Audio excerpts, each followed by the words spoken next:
By the way, I'm more passionate about that than I've ever been about stand-up. It's such a weird journey, right? Oh, dude. Here, grab a seat.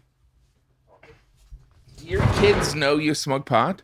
Yo, dude, I got caught in the worst way possible. Because it smells like weed in here. Is this where you smoke? How old are your kids? 13 and 15. So, Jim, we're on a wine tasting tour in Napa with my wife and my family. My wife gets drunk. My wife never gets drunk, right? Yeah. She gets drunk. We're doing a wine tasting, and Georgia and I are like, God, Mom's drunk.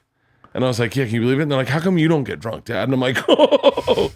And so I go, I don't get crazy like Mom. It's the wrong thing. Yeah. So they say to Mom, have you ever smoked pot? And my wife goes, yeah, like 4 times. Now what my wife doesn't know is like a month earlier, I had lied to both my daughters and said I'd never smoked pot. Oh my gosh. And so then they look and they go, how have you never smoked pot, Dad, but Mom smoked pot?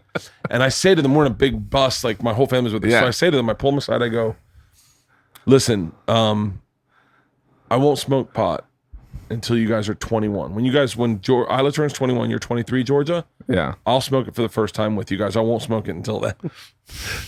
So cut to, I go to do my Europe tour. I come back. I'm doing Something's Burning, my cooking show in New York. Yeah. I do an episode with Big J. Yeah. And fucking Dan Soder, and we get high. And Leanne calls, and she goes, hey, I'm worried about you. I know you've been partying in Europe. I know you're doing Something's Burning. Are you okay? And I go, actually, babe, I didn't even really drink today. I drank in the last episode, but I didn't even drink today at all. And then I look at Big J. I go, actually, I take that back. I got high with Big J and Dan Soder, and my wife's silent. She goes, you're on speakerphone with your daughters. Wow. Georgia, my nerdy daughter. Yeah. Georgia says, how long has this been going on? Oh, wow. I was like, I felt so fucking bad. It's weird because you don't want to, obviously there's the larger thought, which is that it's not going to kill you. Yeah. But we also do have friends that like did the wake and bake thing and just kind of like, never left their room. Never. It has stunted so many of my friends' personalities. Like I feel like I have friends that started smoking pot in high school and then that's when they stopped growing emotionally. Yeah. Yeah. And I smoke every now and then. I smoke a little bit. I'm growing. Here's the problem: is I'm growing pot plants. There you go. That's normal. Yeah. But my daughter's. You know how like you grow pot plants. Wait a minute. So you're growing pot plants, and you're surprised. Like, wasn't your daughter like? They know. They had no clue. Really? Like, Dad's just growing them for fun. It is interesting when you have kids how they're relatively uninterested in your career. So like we could talk about anything here. My kids would never hear it. My kids will never hear anything. They don't. The last thing they want to do. Yeah. I mean, my 15-year-old is obsessed with Mulaney, but I'm like, you could listen to mine. She goes, sure. Wait, how many do you have total? I've got 5 kids. That's so many kids. It's so many, and you've got 2. I got 2, and I can't imagine. I'll tell you what you got that I don't got though. What's that? I have a clock ticking to when it's just me and my wife, and that scares me. That's interesting. That really scares me. We don't talk about anything other than our kids. Like we don't. Well, the empty nest thing, but I don't know. It's like, I mean, I've seen glimpses of your relationship with your wife. It's pretty vibrant. I love her, but I love her because I don't know, but I can't imagine it's just me and her. Yeah, but like it's like you can't, even when you were having kids, you're like, I don't know what it's going to be like. Because then there's like having a baby, and then kids reach the age where they're like, never go to sleep. You're like, can you go to sleep so I can have sex with your mom? You know what I mean? It's like they never. So like it changes all the time. It's either adjust or die. And you're married to a strong woman like mine. So it's like, do your kids, this is the thing. This is a weird question, but do your kids remember being poor? Like poor. Like when I knew you. Because we lived in an apartment like maybe 1,100 feet. Yeah. My older ones remember it.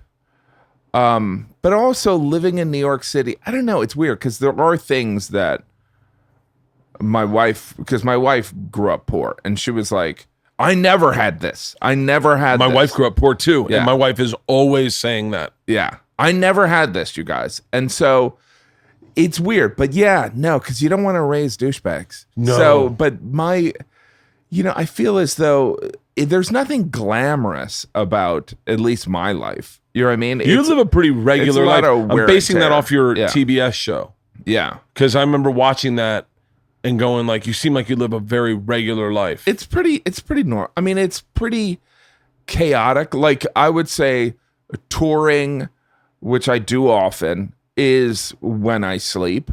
Yeah. Like the commitment, as you know, it's like the commitments, parent teacher conferences, curriculum days, like all this stuff. It's like now you got to go and see them in a play. It's like there's no free time. Especially if you have 6, or 5. Yeah. You are literally, that is a round robin of activities. September is, it's just, there's always a curriculum night. There's always kind of like just, first day of school stuff. It's, my wife is already stressed. It's August now. She's already stressed about school starting. Oh, we're doing the slow roll into waking up early. Oh, We're like training them to go, and hey guys, we've been on vacation. Literally, we went on vacation for 6 weeks. Yeah. And so the girls have been sleeping till noon. Yeah. And now this morning we set alarms to get everyone up at 6:30 because Wow. and 8:30 no one was still awake. Can you believe that as a comedian, you're even a parent? Like that is. I have said that to my daughters. I go, can you believe I'm your dad? Is that weird? And they're like, yeah, it can be a little aggressive. It's just, but comedians in general, I mean, even outside of the machine, Yeah. it's like comedians we're these nocturnal beasts. It doesn't make sense that we would be in charge of like supporting someone else or even kind of like emotionally guiding them through this chaotic world. I sometimes, I remember one time, I can say this because we're friends, but Dalia was like, you mind if I get up real quick? I want to get out of here. Yeah. And I so badly wanted to go, hey, you don't have drop off at 6:30 in the morning. Yeah. Like, do you mind if I just go? Because I got to get to bed because I got to fucking wake up with 2 kids. You get to Yeah. sleep till 11 with a model and wake Yeah. up and go to the gym and have a juice and go Yeah. for a hike with your brother and your friends. Yeah. And I felt like, you'd never say that, but you definitely, there's sometimes where I'm at the store where I go, guys, a 10:30 spot's late for me. Oh yeah. Yeah. I mean, I will do Tripoli's early show, but like sometimes I won't even call into the OR because I'm like 10:30. They'll put me up at 10:30, Yeah. and I go, I won't get out of there until 11 technically. And then there's decompression time. What I do in New York is some of it is I have a relationship at Gotham and at Eastville, which is now in Brooklyn. And I have a relationship in the Stand where I can call up and go, can I swing in and do a set? And they'll put me on. It's an amazing setup. Oh, It's an amazing setup because that way I don't even have to, because as you know, with kids, it's like, you're like, oh, we're going to do this. Oh, there's this meltdown. There's this drama at school. So then it might be 8 o'clock and I might be like, I'm not going to do a spot. Oh my God. You're the first person to ever fucking say that. Yeah. I'm like that all the time. I call in my avails and then I'm sitting there going, God damn it, I can't go tonight. It's chaos in this house. Right. And I can't go. There's serious drama going down, and you're like, I'm gonna go and tell some diarrhea jokes. You can't really do that, and then you have to shift gears. That's why touring, I do nothing during the day when I tour. If I'm not with my kids, like I'll just listen to my set and kind of write and stuff like that. Yeah. Because I don't have that luxury when it's like if I'm running in and doing a set, it's not like I was thinking about stand-up for the past 8 hours. I was literally doing, dinner and trying to wrestle a screen away from a 6-year-old. Yeah. It's insane. It really is. And it's funny to watch right now, all my friends are having kids, meaning Yeah. like they're like Rogans are closer in age to Yeah. mine, but like Bert just had a kid, Segura just had a second kid, like Brennan Schaub's having another kid. Like you're watching everyone have kids, Yeah. and I just want to go like, Talk to me in 10 fucking years. Well, there's also the philosophy of like, you'll show pictures of your kids on social media. Oh, and I do that too. And then there's some people that don't ever bring up that they have kids, or they put like some like a heart image. emoji over their kid's face. And my approach is kind of, I think people that like my comedy are not gonna stalk and murder my children. But I also think that I'm not embarrassing them. Yeah. I don't know. It's weird. I'm sure I'm embarrassing mine.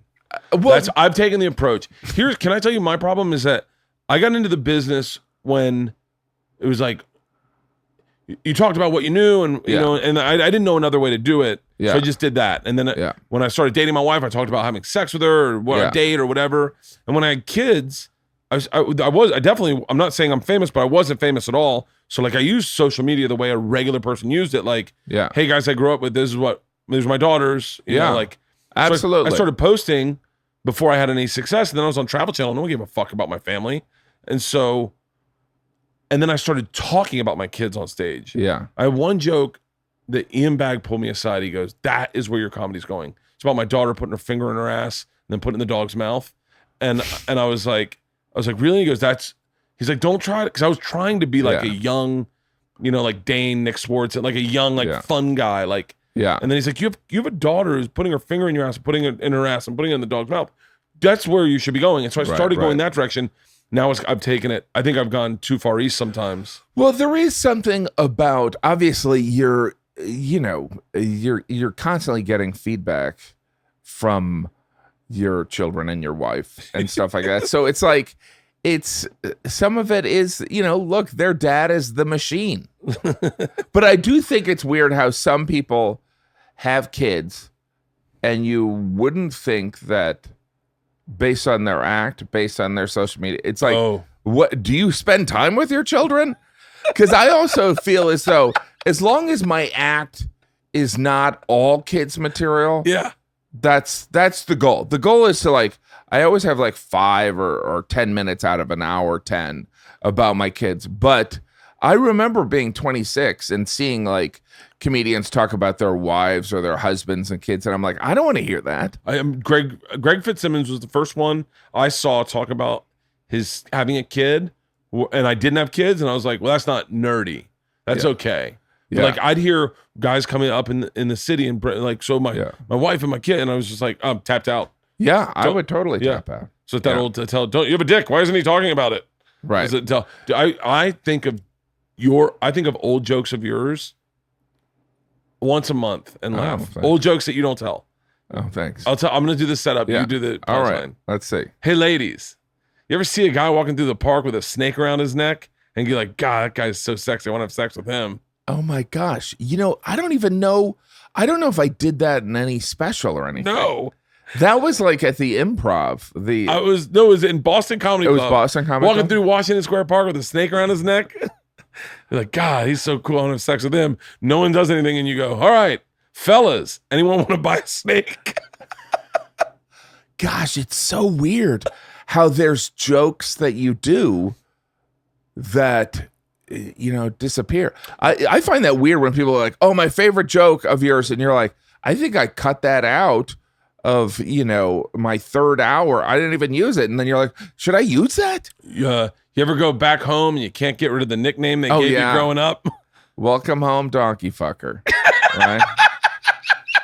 Yeah. Dude, you were one of those guys that would roll in and it was like you were constantly working. There was a lot of guys, definitely not to name names. A lot of guys who could coast by and do new material and personality. Yeah. Like just go in and just be a show. Yeah. I think I always leaned towards those guys creatively. But then there were guys like you and Attell and Geraldo who brought in material where everyone would stop and go, I'm gonna watch this. Oh, thanks. No, I love it. I mean, as you know, coming up with a new joke, it's like people don't understand. Like, for a comedian, that's better than any heroin. It comes from so nowhere sometimes where you're like, almost amazed by yourself. Like, how did that happen? Yes. It doesn't make any sense. Sometimes you're too tired and it comes out because you're too tired. Sometimes you're angry and you think of a line. And we're always trying to figure out, how did I come up with that whole, because sometimes it'll just come out, at least for me, like a whole chunk. And I'm like, Jesus, that's great. I just got 3 minutes. Oh, no, you're doing your 7th hour. Yes. What is like, I know my challenge, I'm doing my 4th in November. My challenge is like, I don't want it to have the same I don't want to just be rewriting the exact same jokes. Right. But it's 7 fucking specials. Like, what the fuck? Like, how? Well, it's touring. Constantly touring, and going back to markets. As you know, it's like, the relationship I think you have with an audience is like a friendship where they know your sensibility, but you have to show up with new stuff. You can do the old stuff. Yeah. They just won't come back again. Yeah.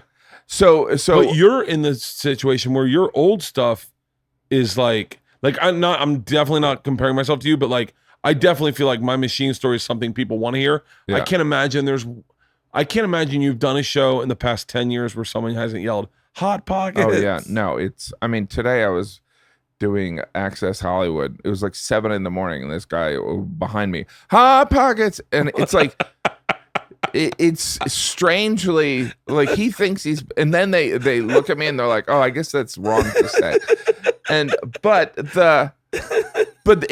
that's good to have, for an encore and stuff like that. But like for the new hours, it's all about self-assignment. It's like, all right, I'm going to tell a story. All right, what's the most embarrassing thing? Okay, what's the thing that I feel uncomfortable talking about? Like, I remember one special, I think it was Cinco. I was like, I'm going to do 5 minutes on cancer. I'm just going to figure out a way to make cancer funny.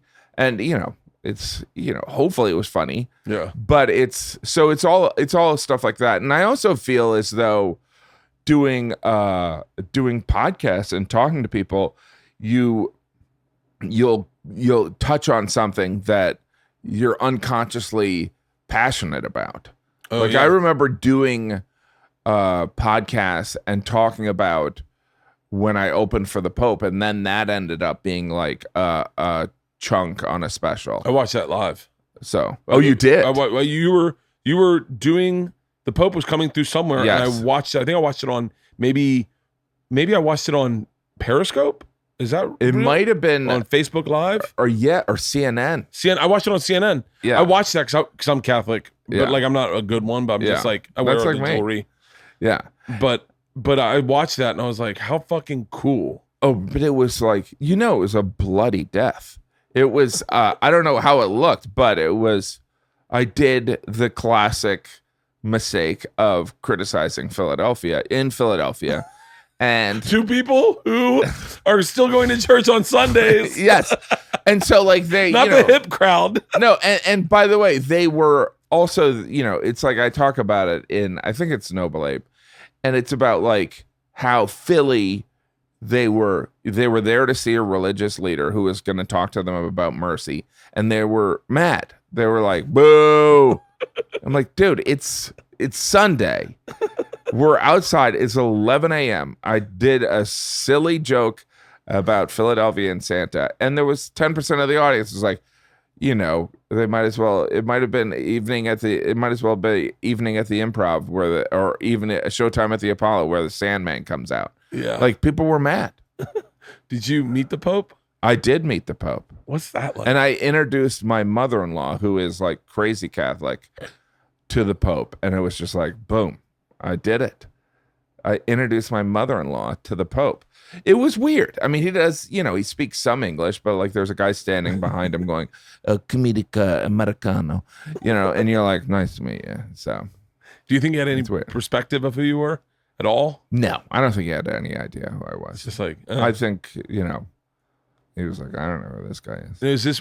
Did you meet the Pope before or after your wife got the brain before thing? So what was it like?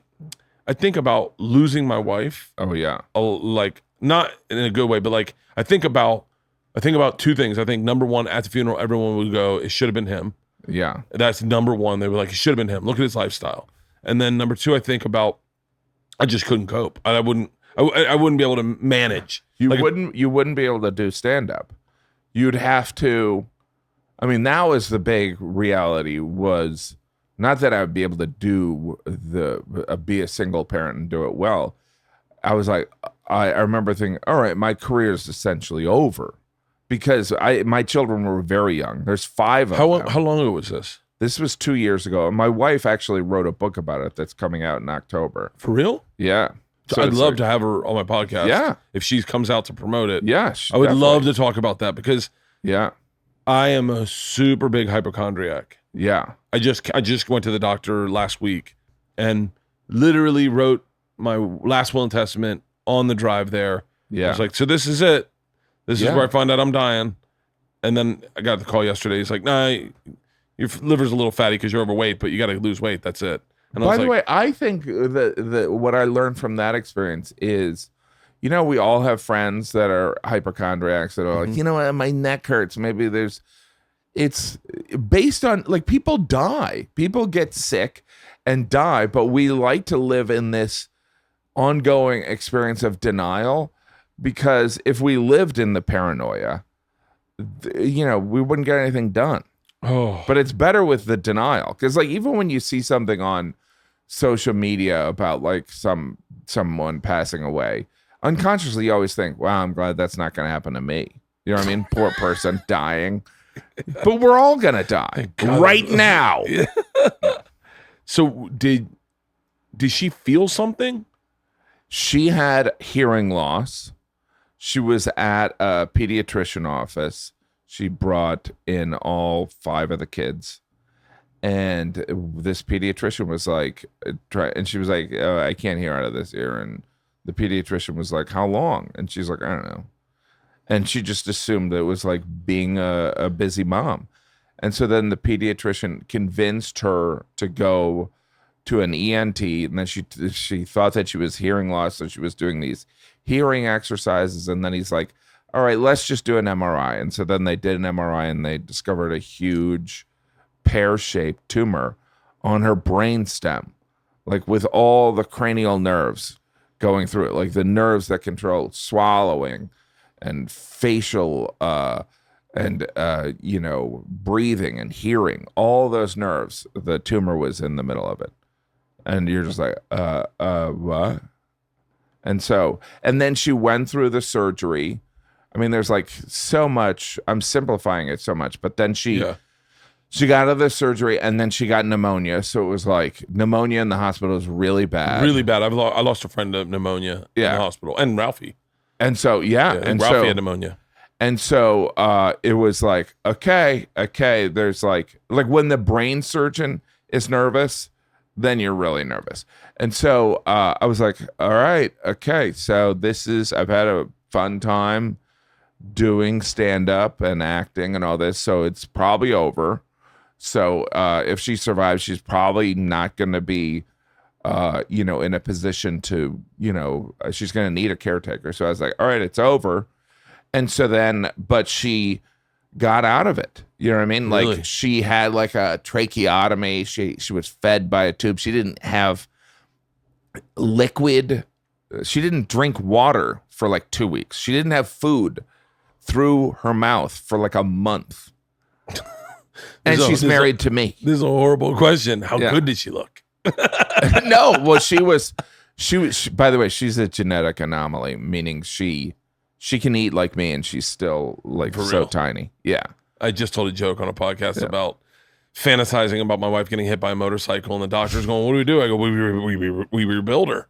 Like first start with her tits. They need to be huge. But, and everyone was like, I can't believe you said that. And I was like, I was just fucking around. Yeah. But that is, I mean, all of that is just so fucking terrifying. There was the craziest joke I heard, and I wonder if I had heard it before. This guy's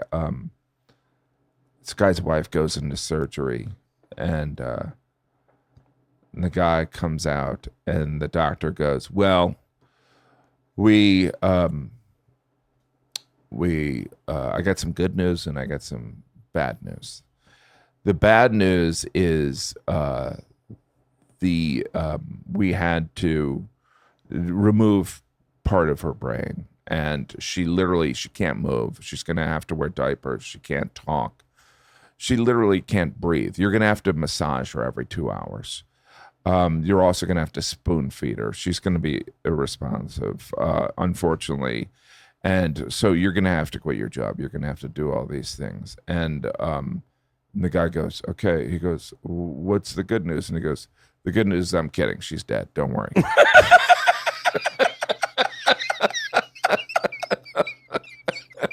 The worst joke ever. But is that horrible? Don't worry. I'm just kidding. She's dead. That's an awesome. It's so bad.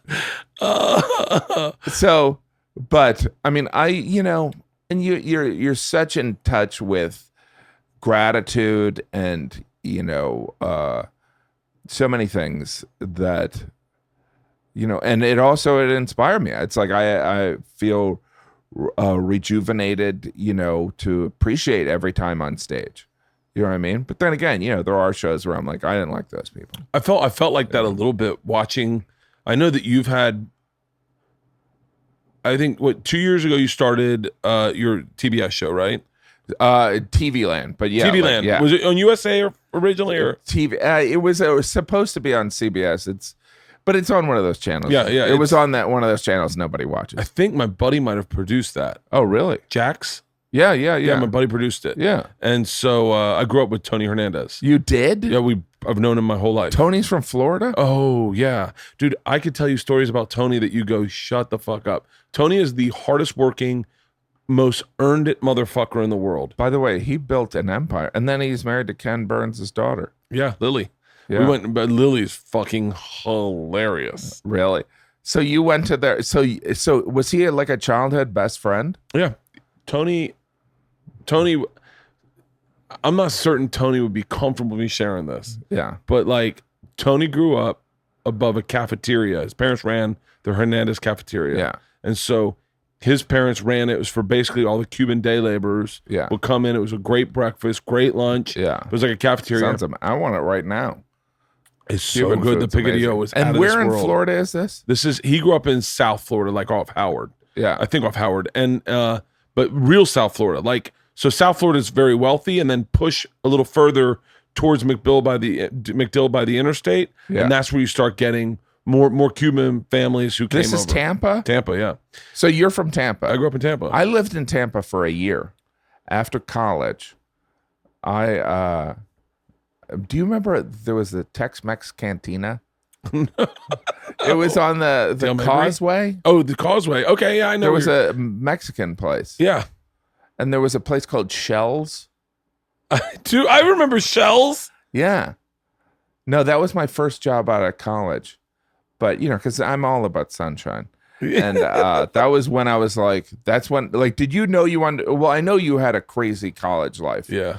But you knew you're going entertainment industry from pretty much 18. No, when I was like 20, when I was 18, was the first time people started going, "You're the funniest guy I've ever met," and people started saying, "You should be a comedian." Yeah. And that happened all through college. And then in college, I went and saw a comedy show. Yeah. The guy was on stage, and he was bombing. Me and my buddy Eddie were on dates. We were in the front row. Talk about how horrible this is. He's bombing. And his punchline to one joke was, he was talking about floating down the river. The punchline was, "It's a styrofoam cooler." And it's flatlines, right? No laughter. The guy's frozen on stage. He's not moving. I look at my buddy Eddie, and I just, in a loud whisper, go, "A styrofoam cooler." And the place goes nuts. He looks at me and shoots me these eyes like, "You don't realize what you just fucking did to me." Yeah. And I'm like, "Oh my God." So I go back to him after the show, and I was like, "Hey man, I was thinking about being a comic." And he was like, "Go fuck yourself." Oh, that's so funny. And then Rolling Stone discovered me. And as soon as that happened, I was like, who discovered you? Rolling Stone magazine. Oh yeah. No, yeah. Yeah. That was, Call me the number one party animal in the country. And then I yeah. tried stand up the first time, and it went well. So I moved to New York. That's amazing. I was like, I'm in. It's all such a When did you blur. know you wanted to be a comedian? In college, I always, like, even when I was a kid, I was a class clown. I always wanted to be a comedian, but I didn't know anyone in the entertainment industry. Yeah. And my father was like the first one to go to college. So it was kind of like, we've been white trash for a couple generations. Can you stick to the middle class? Yeah. And so it was not encouraged. No one was in the entertainment industry. And so I essentially took an improv class to deal with a fear of public speaking. And then I did stand up as a friend dared me, and he never showed up, and I did it. This is in college? This is in New York City after I moved from Tampa. Okay, so when you moved to New York City, you tried it. I tried it, yeah. And I fell in love immediately, and I was like, all right, this is it. Who was in your group that was all starting at that time? Geraldo Yeah. was definitely in my group. Judah Friedlander was this young skateboarder. Like, he used to skateboard everywhere. He was like an NYU student. And then who else?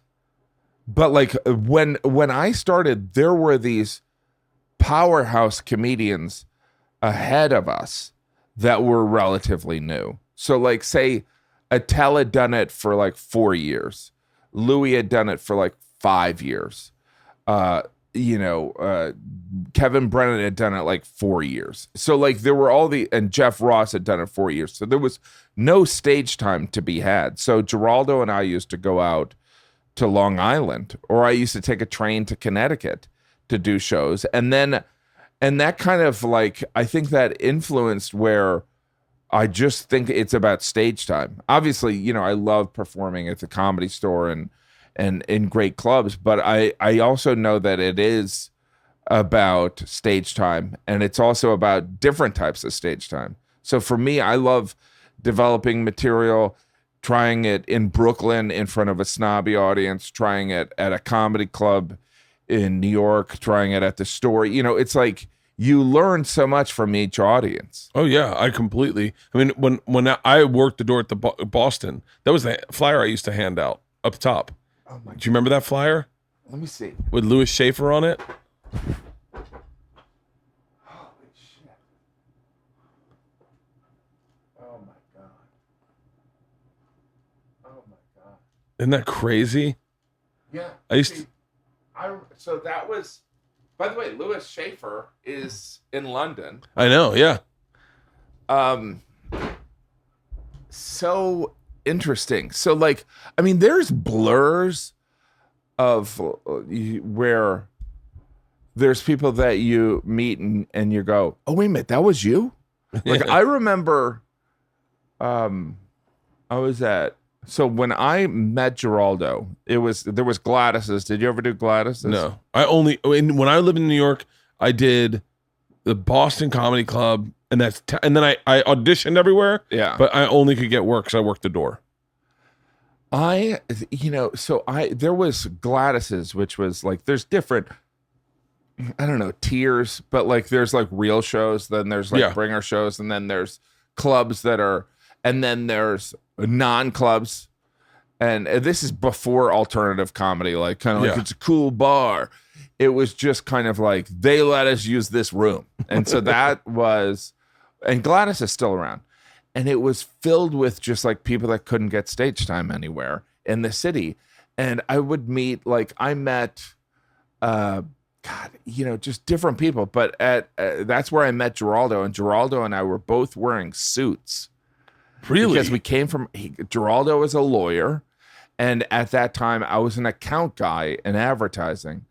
And we would, go to Gladys's on Wednesday at 6:30. You'd sign up. I think you had to pay to do a set on an open mic. Oh, I did those shows, Surf Reality. Yeah. And so you would, by the way, so Surf Reality, I just did Access Hollywood. And there's a guy, the talent guy, who was like, yeah, we found this footage of you at Surf Reality. Because at Surf Reality, I would do like characters. Yeah. I see, like, there's Surf Reality over a bunch of years. I don't know what year it was. I was there in like 99, 98. Yeah, I think it was more like 94, 95. That's, wow. So Surf Reality, Robert Pritchard and his wife so how old was the daughter? Because what people don't know is that we're describing this performance space on the Lower East Side of Manhattan when it was really sketchy. And they had this performance space where they had a child, and you could smoke pot, but you couldn't smoke cigarettes in the stairwell. And but it was just crazy people. So I did characters, but there were people that would like do performance art stuff. Oh, yeah. And just really eccentric. I saw a guy go up in a Klan outfit. Yeah. He went up in a Klan outfit and just did observational material in a full Klan outfit. I saw a woman perform and she did a performance art piece with her menstrual blood. Oh. I'm not kidding. And I think I had to go on after it. And I was like, well, how do you address that? This guy did his set in a Klan outfit, right? Yeah. And it got laughs up front because it was so outrageous. Yeah. And then it started, the material started bombing. Yeah. And then he did the rest of it talking about how hard it was to get a Klan outfit dry cleaned in New York City. And I was in the back going like, from Florida, just being like, this is so globally different than anything I experienced in life. You grew up in the Midwest. Yeah. Was New York like a culture shock to you? New York was definitely a culture shock. It was, well, I was also, you get out of college and you're, like college is not reality. Where did you go to college? I went to Purdue for a year and then Georgetown University. I knew you went to Georgetown. And you can tell the guys who went to Georgetown because their acts were always smarter. Oh, that's, well, What, I you, had to Mulaney, did Mulaney go to Georgetown? Birbiglia? Yes. There's, I think, Kroll. Nick Kroll. Dimitri went to Yale, I think, yeah. but he had a really smart act too. Yeah. I mean, I think Dimitri went to Yale Law School. No, or maybe he was going to. No, he went to NYU Law School and then dropped out. That's when I did open mic the first night Dimitri did open mic. Wow. So we were in the same show. And then I said to him, we should hang out and hit clubs. And he was like, okay. So like for your Geraldo was my Dimitri. Oh, that's crazy. My first joke that worked was about Dimitri. We were on this is going to sound, this is problematic in this day and age. Yeah. But growing up in the South, there wasn't a lot of integration. Yeah. So I got on a train with Dimitri to go to a club. And it was all black guys. Yeah. And I said to him, I think we're on the wrong train. And he was like, what? I go, I think this train's probably going to Harlem. I think we should probably get off and then get on a new one.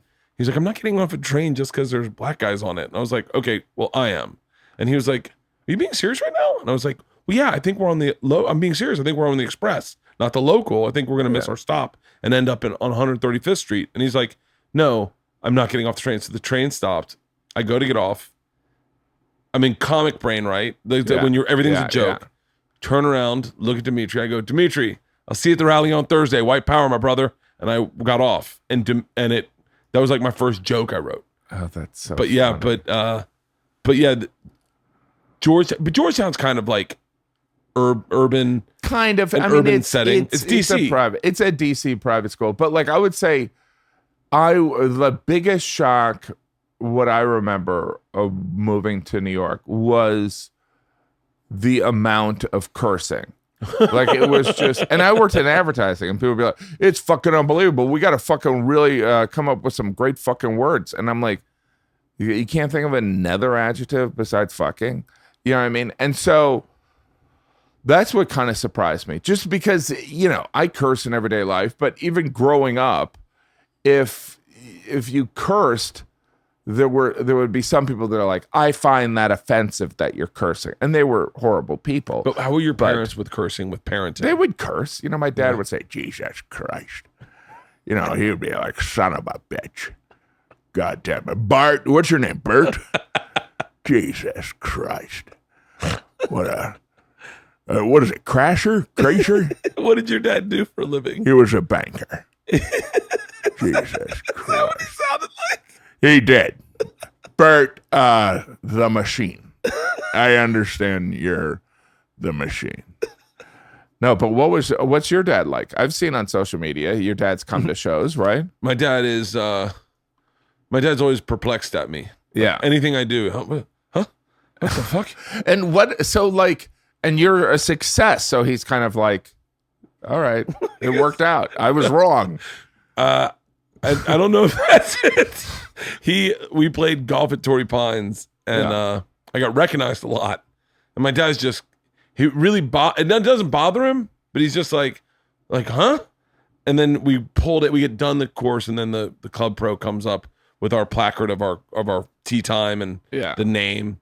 He says, "I'd love you to sign this, and then I'm going to put it up on our wall." That's and my dad's like really like just really kind of going like, "Is this really is this a joke?" Yeah. And I go, "No, Dad. I mean, I'm going to sign it." And he put it next to Barack Obama. No way! I swear to God. And my dad's like, "Okay, that doesn't make sense. That Barack Obama's accomplished so much in this life, and all you do is take your shirt off and tell your story." My dad. Anytime I tell anything, my dad just goes, "That never happened. That I never hit him. I never spanked him. I don't know what he's talking about." My sisters and I are fighting with my dad. So I was telling a story. How many sisters do you have? Two. Hardcore ball busters. Okay. Like emotional terrorists. So you grew up in Tampa. Mm-hmm. In like, did your family go to Gasparilla? Was your sisters competing for the Queen of Gasparilla? No. So my dad is not, he doesn't like lines. He doesn't like cameras. He doesn't like, I don't have a picture of my childhood. Okay. My dad's not the kind of guy like, "Hey, will you take a picture of us?" That's not my dad. Right. Let's get the fuck out of here. So in other words, your dad is a man. He's a man. Very, very, very liberal. Like very, very liberal. Oh, very liberal, which is odd for like Western Florida, right? Grew up in New York. Okay. And went to school in the 60s, 60s. So very, very liberal. But not he ran marathons. He likes to be alone. My dad went to bed every night at like 7:00. Wow. So people would come to our house. What did he do for a living? Lawyer. So successful. No, he represented the Church of Scientology. L. Ron Hubbard was his client. Oh wow, because they were in St. Petersburg, right? Until I was 10. Was he a Scientologist? No, but was like he represented a Scientology. Someone tried to escape from Scientology, and he represented that guy that had a hard time escaping from Scientology against the church and won. And then the church hired my dad and said, "Anyone who can beat us, we want working for us. We'll put you under retainer, a lot of money, you're good." And so my dad, all of a sudden, is like, great, builds a big house, $130,000, build a house in a new neighborhood. And the church goes, "Yeah, we're not paying you. We're gone. We're done." And so I think he was working on his way out of that my whole growing up. So I never knew my dad as wealthy, but I knew him to be like middle class. Right. But so fascinating.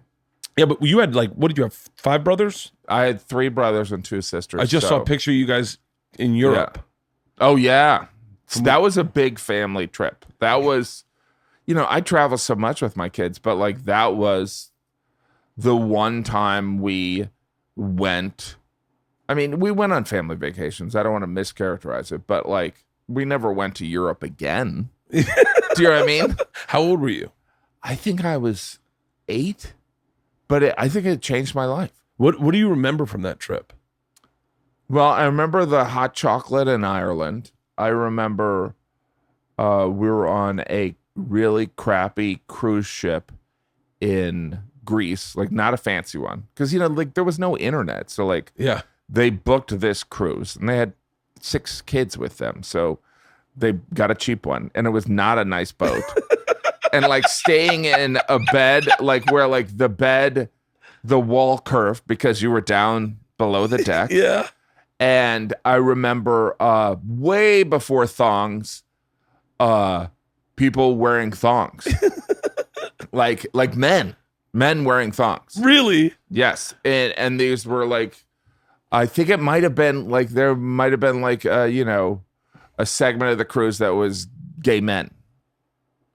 And walking around in thongs. And when your dad, what was your dad like? My dad was like, "Oh, Jesus Christ." He was just like weirdos. But it's weird because you do things as a parent. You go, I wonder if they're going to remember this. Yeah. And then, so like that was a pretty pivotal thing. I look at those photos and I remember, going and it sparked this interest in different cultures. I love different cultures and different countries, and so that's why I do the international shows. Tell me about what your favorite foreign country that you performed in. Performed. or city, I should say. I got to be honest with you. I'm really obsessed with the UK.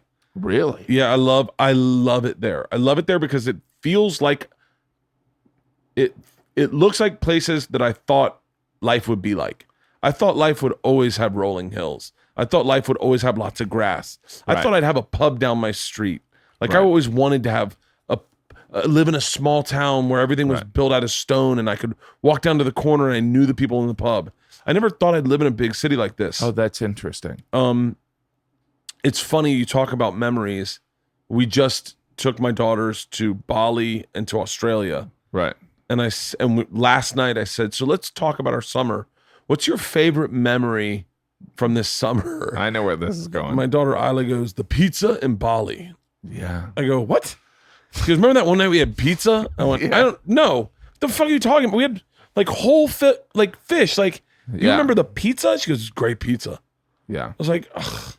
Like when I do the international shows, I do it because I love it. And how international do you go? Because you can go anywhere in the world. I haven't done that many shows in the UK. I've done London a couple times, but and I don't have anything against the UK. It's just, I'd rather do a show in Paris. I'm not making that much money anyway. Yeah. It's like, and if I'm bringing my family, I'm losing money, but that's why some of it is like, I hope that I can eventually at least break even when I do these international shows. And that's where I'm hoping this Amazon special, because Amazon is huge in the UK, huge in Germany, huge in India. So it's like, I want to go there. You're the first one. You know what I mean? You're the groundbreaker for this Amazon thing. So it's their first original, but you don't know. It's like Amazon's so easy to use. For me, everything it's about, can I get it on my thumb? Yeah.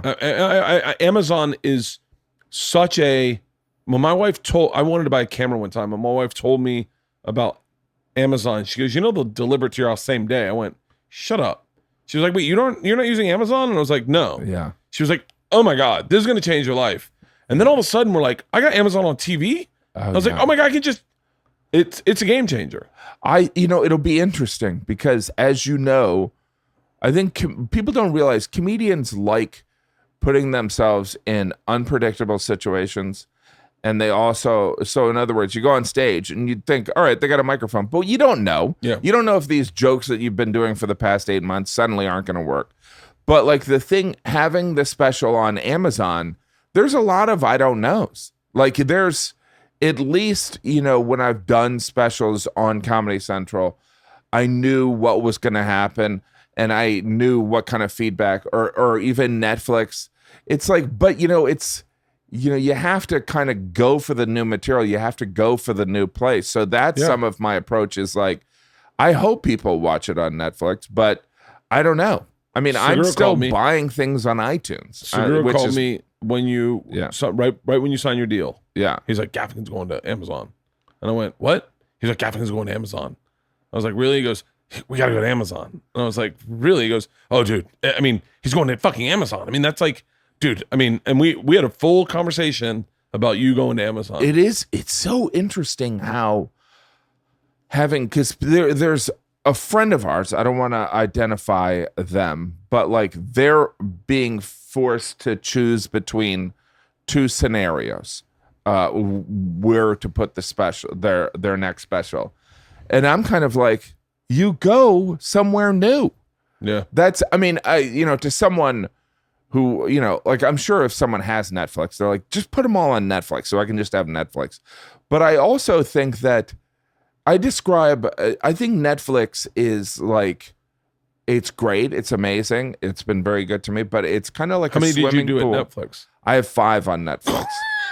But like Netflix is like, I describe Netflix as a swimming pool that is like, instead of 1 or 2 floaties, there's like 300 floaties. Yeah. So you're like, I could have fun in here, but I don't know where. I don't want to like, I'm not going to be able to see that. So at least by going to Amazon, I think when people go to the Amazon Prime page, they'll see it there and they'll see it even after a week. Whereas like, Netflix, I feel like you got a week and then it's over. Well, for you, the thing we assessed, I'll tell you why we thought it was a good move. Yeah. You are arguably, I'll say 10 to be fair, but I think it's smaller than that. Top 10 comics in the world, right? Oh, you are one of the top 10 when it comes to the tickets you can sell, the audiences you can draw, and your material is not, you're not isolating. So you are like you're the kind of person that anyone can show to anyone and go, you're going to like this. And it's not by design. It's just how it's done. It's just who you are. It's like people think comedians have some grand plan. It's like we just do we just try and be funny, and that's how it comes out. And I think we were talking about it, and we're like, on Netflix, for your business move to Amazon, on Netflix, you are still in that top group of comedians. But when you go to Amazon, it really turns ahead where everyone goes like, I want to watch the new Jim Gaffigan special. I'm going to Amazon. For them, it was a really brilliant business move to bring you there. Yeah. But for you, it's great because you are on top of the mountain there going like, here's my special. It really, it singles your special out from the group of 10 that you're in to go, here's where I am, come over here. It's fascinating because there's something about comedy specials that changes constantly. Like 5 years ago, people would be like, you can go to Amazon. I mean, you can go to Netflix.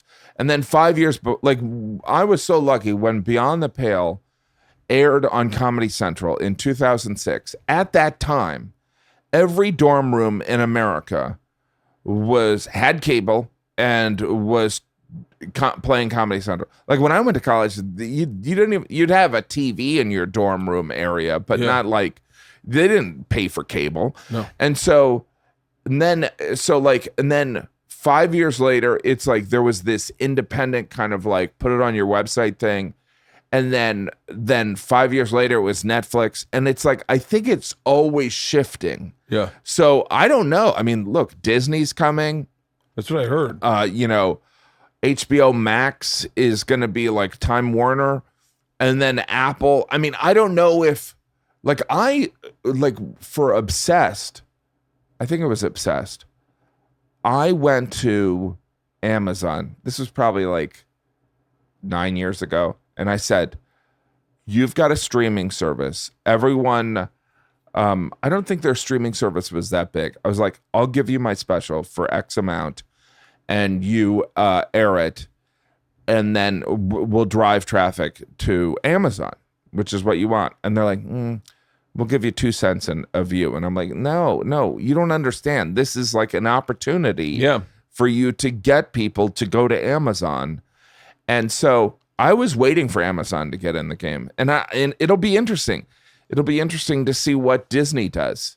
It'll be really interesting to see what Apple does, because I don't know if Apple it's like these companies like Amazon and Apple, it's like they don't need to get into like the fickle, weird business of entertainment.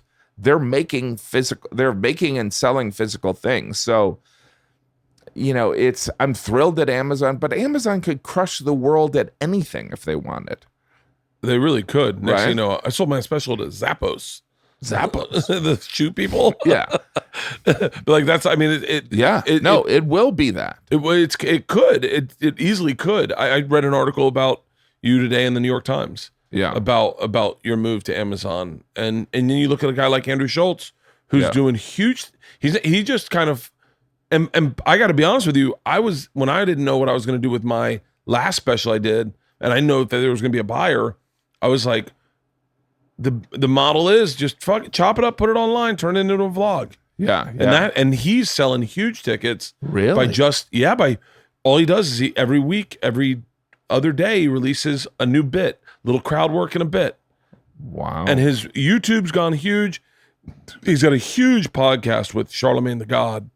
Wow. Yeah. And it's like part of it is if you're not paying attention to what's going on in the game, you're missing it. Well, there is something, particularly in this day and age, where I think there was this Hollywood Reporter thing, and look, lists are stupid. We know that, but they had this list of not the most successful people, but the most powerful people in comedy.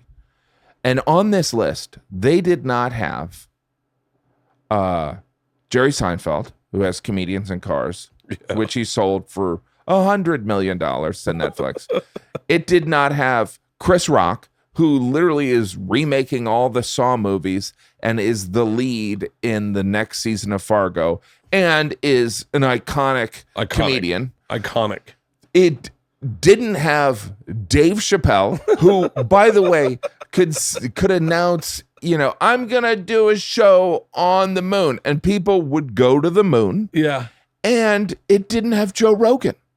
It didn't have Joe Rogan, who, last weekend sold 20,000 tickets? Yeah. It's like the disconnect from the reality is really, like, I mean, as a comedian, you never expect, when you read an article on stand-up, you never expect it to be right, but you don't expect them to miss these 5 legends. Oh yeah.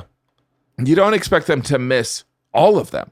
Like, there is something about Rogan's success where I'm like, why are they ignoring it? Why are they ignoring this guy who has such monolithic power that is, like Howard Stern level success? Oh yeah. Why would they, is it resentment? Is it they're turned off by UFC? Do they, I mean, I don't understand it. I'll tell you why, in my opinion. Yeah. Someone said to me one time in this business, they said, yeah, if you can't make me any money, I don't really care about you. And I went, oh. And in my head, I thought, oh, our jobs as talent is to make sure everyone's getting paid. As long as people can make money off of us, they care about us and they put us up on a pedestal. Rogan is so independent that no one is making money off him except for, like, if someone comes in and does his podcast. Does he have a manager or an agent? He's got the same manager for like 30 fucking years. Oh, yeah. He's got Sussman, the same, Jeff Sussman. He's got this, it's a very small, tight-knit team where it's his own little pirate ship of him. And like, he's got one ad sales team for his podcast.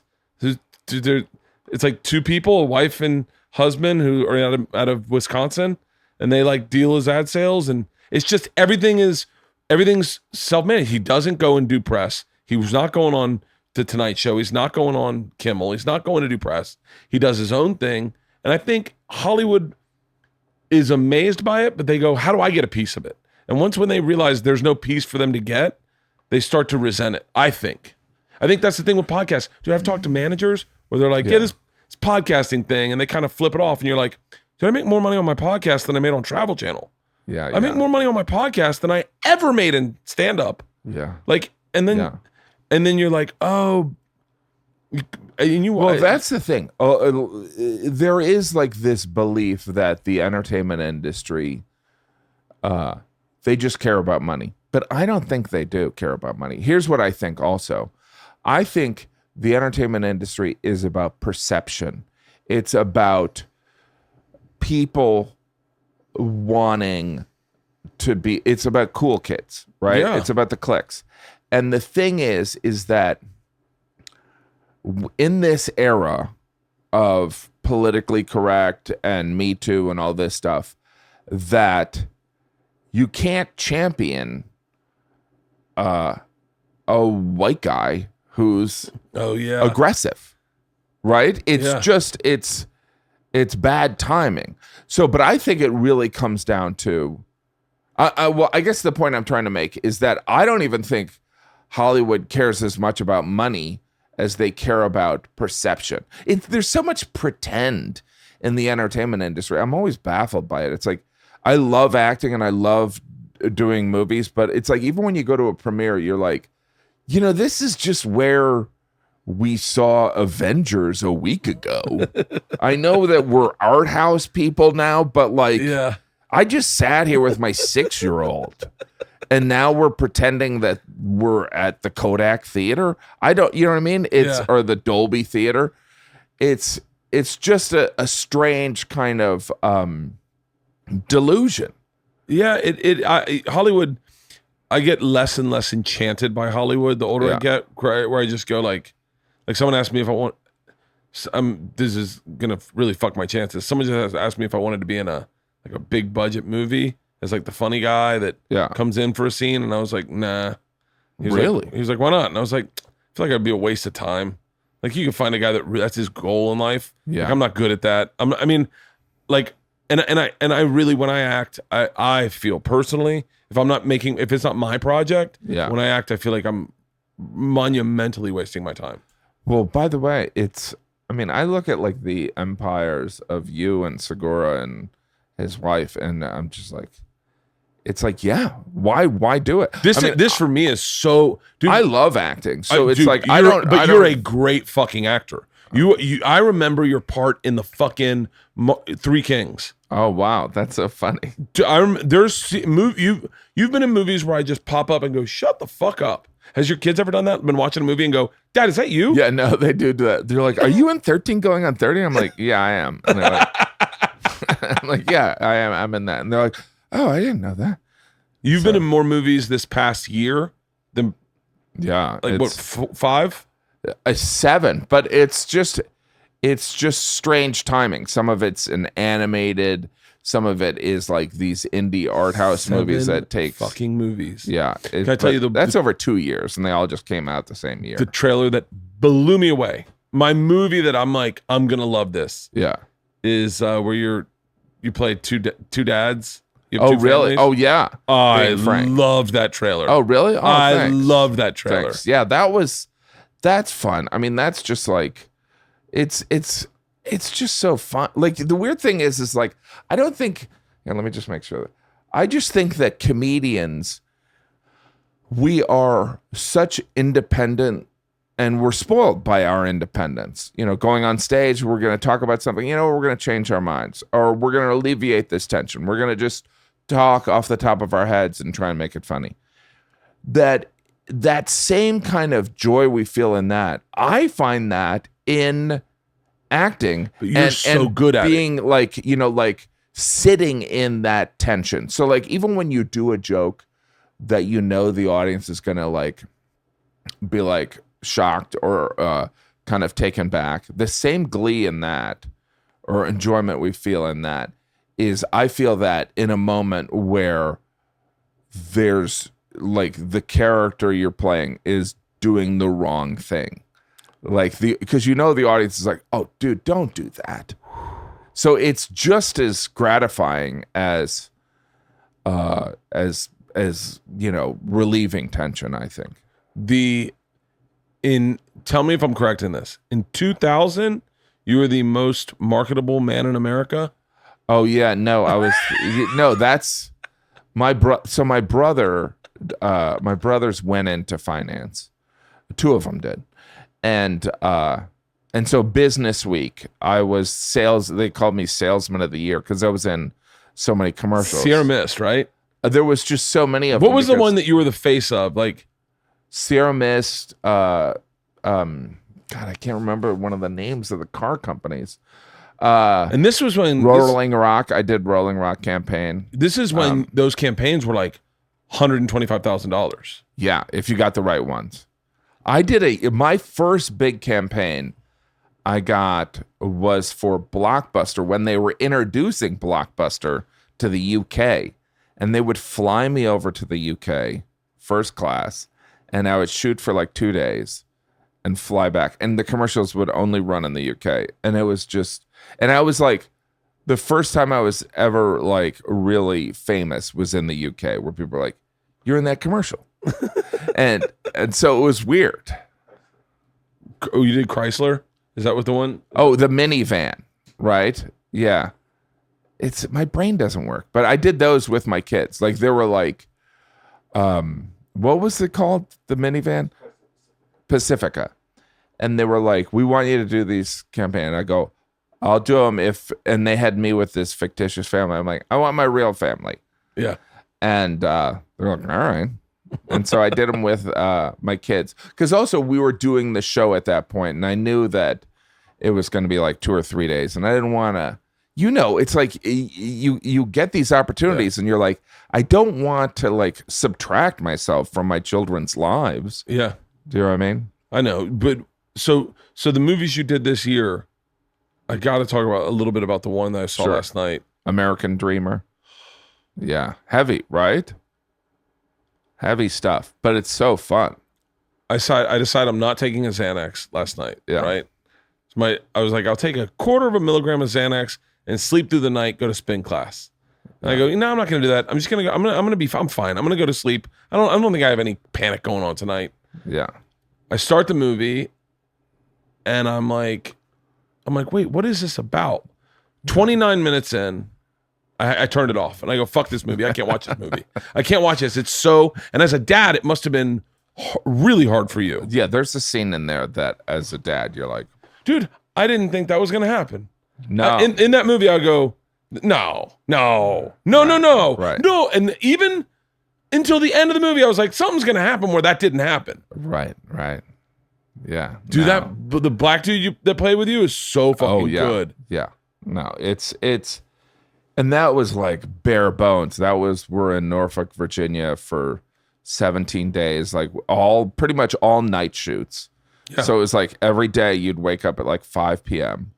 and you'd report to work at like 6. You'd wait for it to get dark and you'd start shooting because it's one night essentially. Yeah.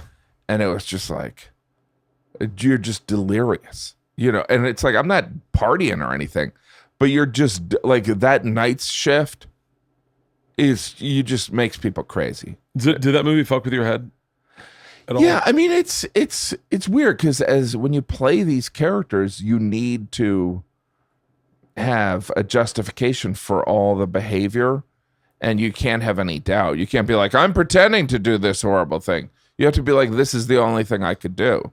So it was, I love acting and I love kind of like, I kind of rationalize and justify all the characters' behaviors so that like, it is strange on like a break. You'll be talking to somebody at craft service and they'll be like, God, can you believe your character is such a jerk? And you're like, I'm like, he's not a jerk. He's doing, do you know what I mean? It's like he just had to be wrestled to the ground by a cop. You know what I mean? That could happen to anyone. Dude, there's so much to that where I go, and this is why I think when I think about acting, I don't think I have that depth to ever do that. But when that one scene where you come to see your wife, well, I'm not giving anything away, but you come to see your wife, and it starts crazy. It starts subtle crazy. When you put that toy car in your pocket, I go, fucking toy car. Kids fucking, oh God, this is getting weird. Yes. And then you go from that, everything escalated so quickly. Yeah. And you did it. You did it in your face. And I'm sitting there going, I don't got that. But we know so many people. We have so many friends that are perfectly normal. We look at them on their appearance. We know people that look like them and we go, oh, this is what this person's like. And then, particularly with comedians, they're crazy. But like you get to know them and you're like, oh, I had a bias in my mind that they were going to be like this. But I also think there's a darkness in all of us. In that scene, I thought that could definitely be me.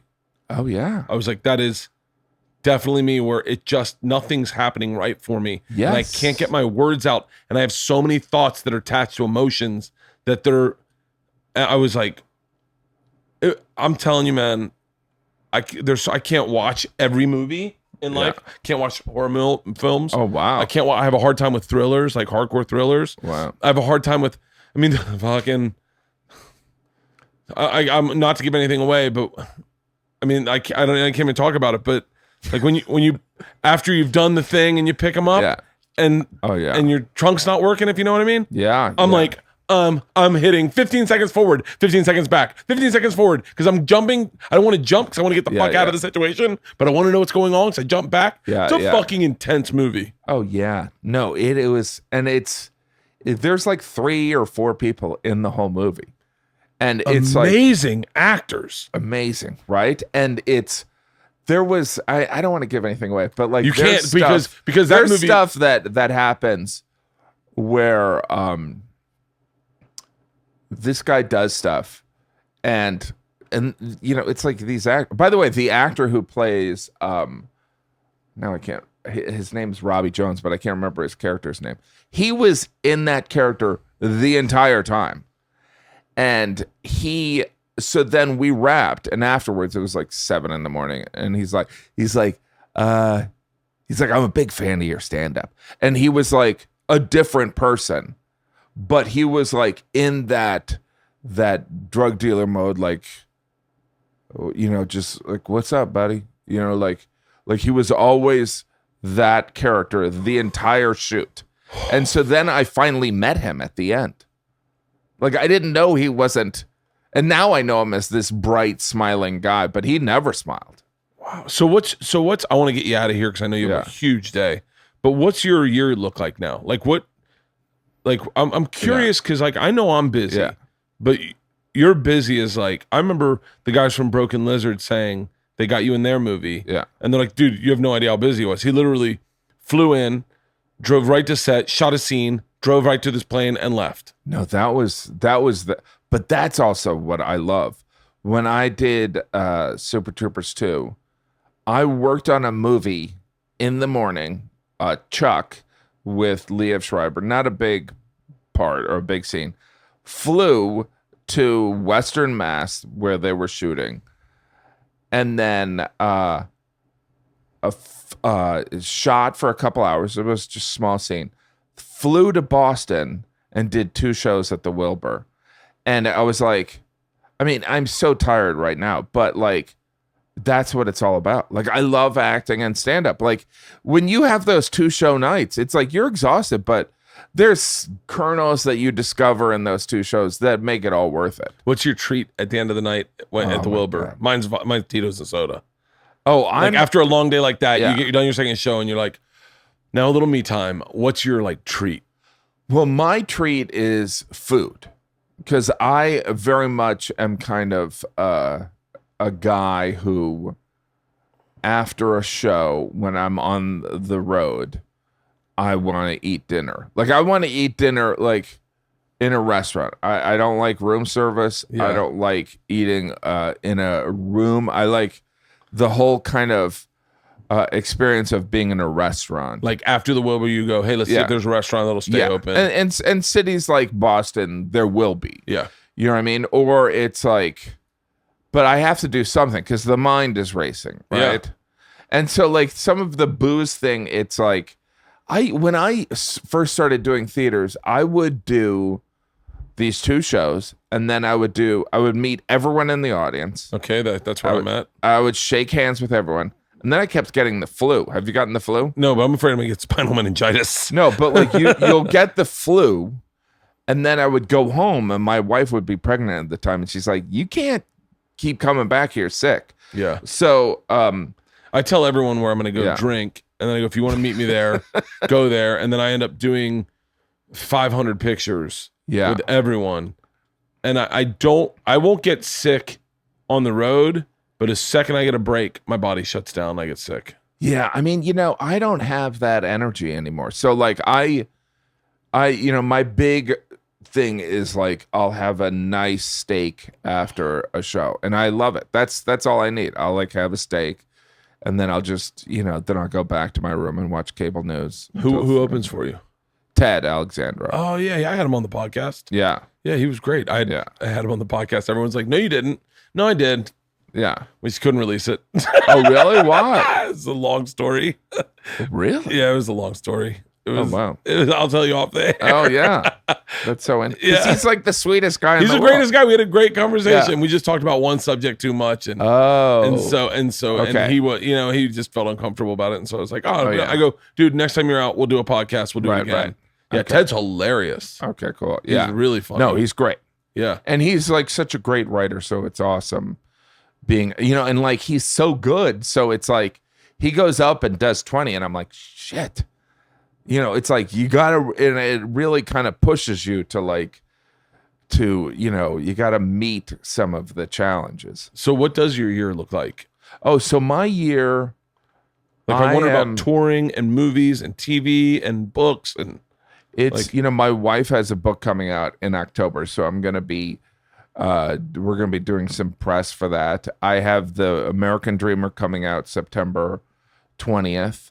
I am doing some Eastern European shows in November. Really? And then meeting my family in Casablanca.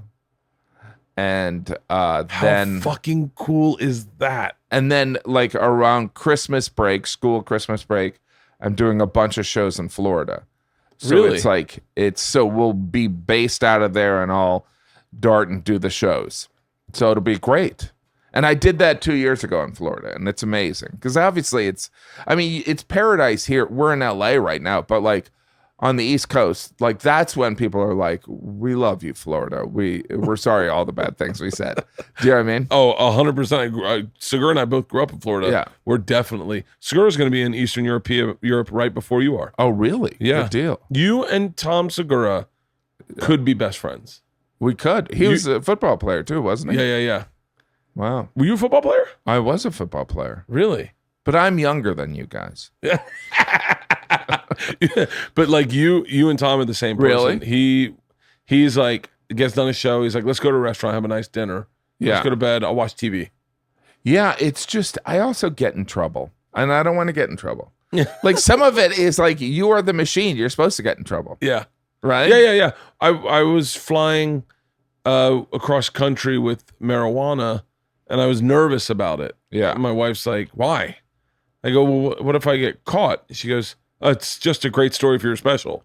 And I was like, no. I'm going to lose. Your wife's amazing. I lose my pre-check, honey. Like if I lose my pre-check, I am fucked. And she was like, I can't believe you're worried about losing pre-check. What about when you go to the airport and the pre-check thing doesn't show up on your ticket? Jim, I'm so neurotic that I look at it, and if it's not, I have my known traveler number in my phone. I go, you need to put that back on my. I'm hardcore obsessive about flying. Oh yeah. Yeah. Favorite country you've done stand-up in? I don't think you answered it. Paris? No, I don't know. I love all of them for different reasons. Is this your first time to Eastern Europe? This will be the first time to like the Baltics and Poland and Jesus. And like I'm doing Vienna and then I'm doing Lisbon, which will be. But I am such a nerd for like, and I spend like a day and a half in these cities, but it's so fun. It's so fun, and it's just great for like a glimpse of a culture. Do you know what I mean? I said to my daughters, they said, "What was your favorite part of Bali?" I said, "Well, I took this like spiritual bath." Yeah. They said, "What's your favorite part of Australia?" I said, "The look on George's face, my oldest." Yeah. We're walking around Australia, and she was smiling, and I said, "What are you smiling about?" She goes, "I could live here." And I went, wow. "Oh wow, I think I did a good thing as a parent. Yeah. I think I changed you in a good way that you were like, I could try this place out." And so did your kids, did they hold a koala bear and see a kangaroo and all that? Jim, we go to visit the koalas, and yeah. I heard the guy say, you could pet them. Yeah. And so I'm videotaping. So I go to pet it, and immediately my wife, fucking rule follower, is like, "Did you ask if you could pet that?" And so we got in a big fight about at the koalas. I recorded the whole thing, and it was just everything is a shit show in my family. Like everything. But that's everyone's family. That's why I think people identify is that it is like when I was on vacation with my kids last week, and it was an amazing time. But there were these moments of drama, like just like screaming fights of my children and them beating each other. And I'm still like, it was a great week. Do you know what I mean? Because there's just so much drama in life. Do you have to run bits by them and go, "Hey, this happened and I want to talk about it on stage"? Not really. I mean, it's generally, I wouldn't do anything that would embarrass them that much. I talked about my girls having their periods on Conan. Why? Because my youngest threw herself a period party. And I was like, gosh. That's so fucking interesting. And I threw it. I had to throw the party. I had to buy all the stuff for it. So I was like, I'm definitely talking about this on stage. Yeah. Didn't run it by them. Just did it on Conan. They watched it that night. And Isla just goes, yo, he's making fun of us? And my wife goes, yeah. She goes, I thought he would like celebrate how cool it was. My wife's like, no, baby, no one has a period party. She's like, I thought everyone had period parties. She's like, no, that's why dad is making fun of it. It's so weird that you did that and you named your period. Like not a lot of people name their periods. Oh, that's funny. She was like, oh. So now something will happen and she'll be like, hey, like, can't talk about this on stage. I'll be like, all right, I'm cool. I get it. That's cool. Yeah. Well, dude, I appreciate you doing this. I know you are swamped today. It's a never ending journey. And it's like, I don't understand how, talking on a podcast is tiring. I mean, we're literally sitting down and friends catching up, and I'm like, I'm going to need a nap. I think it fucks with your serotonin. I think, what other podcasts are you doing today? I'm doing Larry King. Shut up. Larry King. And then I did Access Hollywood before. I saw you on Segura's podcast. Oh, yeah, that was great. He loves you. Oh, really? Oh, loves you. Oh, that's so nice. Yeah, you guys, I'm telling you, man. Really? Yeah, you got. What would be the ultimate tour if you had to put you with 3 other comedians, Kings of Comedy style? Who would you like to? Who do you think that you could sell 100,000 tickets to? You and 3 other guys. I don't know. I mean, I would love to see you, Rogan, Chappelle. I think it would be like the thing is Rogan and Chappelle, you've already sold 40,000 tickets. You don't need anyone else. But I think you know what I mean? I'm talking about your fan base is a group that is like, your fan base is like, I mean, just like, it's very yours. Like I share from Joe's. I probably don't even touch Chappelle's audience. I don't think they know who I am. Yeah. Like I share from Joe's, from Tom's, from Joey's. But yours is like this outlet. It's like when Kimmel showed up on the scene, they're like, he only has 3 million viewers, which at the time was low, but they're like, but no one else's ratings changed. So those are 3 million people that weren't watching television. That's interesting. That's your fan base is like people that are getting, a lot of them are getting introduced to comedy through you. I think you're like that you're the I'm the gateway. Drug. I'm the gateway drug. Well, dude, congratulations on the Amazon special. Congratulations on all the movies. Do you know all the 7 movies coming out this year? I do know them. American Dreamer, Them That Follow, Being Frank. That's the one I'm dying to see. There's Light from Light, which is a super indie, and Playmobil, which is an animated one. I think that's 7. I don't know. And then the special drops this Friday? This Friday. Yeah, but wait a minute. When does this air? When do you want it to air? I'd like it to Does it air this Friday? This Friday. This Friday? Yeah. Then we'll drop it today. Okay, so I should do it beforehand? Do what? Or wait a minute. We should drop it now? Well, I don't know. Wait a minute. Maybe we drop it on Friday. Can we drop it on I got to drop it on Wednesday. You got to drop it on a Wednesday. Yeah, that's how my ad sales works. Oh, yeah. So wait, your special comes out this actual Friday, correct? Yes. Okay. Okay. Because I'm doing Rogan tomorrow, so I don't know if you want to not be. Oh, you know what? I'll do. Let's drop it. Let's drop it next week. Next Wednesday. Next Wednesday, because that way people can go immediately and go get it. Okay, great. You doing Rogan today? No, tomorrow. Tomorrow? Yeah. What? You gonna smoke pot? Are you gonna smoke pot? I don't know. I did it 2 years ago, but like that was when he used to do it at the Ice House. Yeah. So do they still smoke before everyone? Oh, yeah. I got to do Kimmel after. I'm not going to smoke. Oh, fuck. Yes, get high. I mean, no disrespect. Yeah. No disrespect to Jimmy Kimmel. But I guarantee you get more viewers on Kimmel if you smoke pot with Rogan on Rogan's and then go to Kimmel high. Everyone will tune in, Jim. Everyone will be like, just watching you on, oh my God. So is everyone high all the time? No, but it's the funnest, like, if you go on Rogan, you're like, I wouldn't mind trying a blunt. Joe's gonna light up. It'll be the best fucking podcast ever. Yeah, all of us will get so. It's like when he just had Bernie Sanders on, and you know Bernie had to have said, "Listen, I can't smoke pot. I can't do the Elon Musk thing." Yeah. Oh yeah. That's gonna be fucking awesome. Yeah, we'll post this next week, and everyone will have heard you on Rogan. That's gonna be a great appearance, man. Good. Fuck yeah, that's awesome, man. That's fun. I'm so excited for you, dude. So you do one a week. I do one a week. And you can do them from anywhere. I can do it. I can do it here, but yeah, I can do it anywhere. Oh, but like, do you bank them? Like, I bank them, and then I can post them whenever. I can do them on the road. And so that guy over there does the editing of the videos? Yeah. If there's anything you want taken out, just let him know. He'll take it out. Not that I know of. Yeah, I think we're fine. So interesting. So how many downloads do you get? A lot. How many? Oh, you can't say it out loud. If you say it out loud. All right, here, turn off the camera.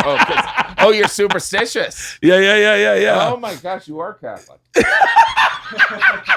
Dude, thank you for doing this, Jim. Of course. Fuck Thank yeah. you, buddy.